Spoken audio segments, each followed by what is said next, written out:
Ako nga pala si Chonky at ito ang aking kwento. Ang sarap ng buhay ko rito, pahiga-higa, patambay-tambay, patahol-tahol. Wala akong ibang ginagawa dito. Sa pagkain naman kailangan masarap, hindi po pwedeng hindi masarap kasi kakagating ko sila. Saka pinapaliguan nila ako dito. Sobrang sarap maging aso. Pumili kayo ng ganitong shampoo.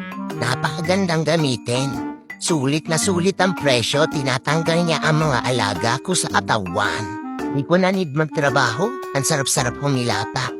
Wala pa akong problema sa buhay. Wala akong babayaran na kuryente, tubig, at upa. Bakit ako magbabayad? Aso ako. Tinutoothbrush pa nila ako, para pagkagat ko, napakasarap kumagat. Tapos na akong maligo, napaka-presko at pogi ko pa. San pa kayo? Maging aso na lang kayo. Siya, sa susunod na kwento ko, abangan nyo ha.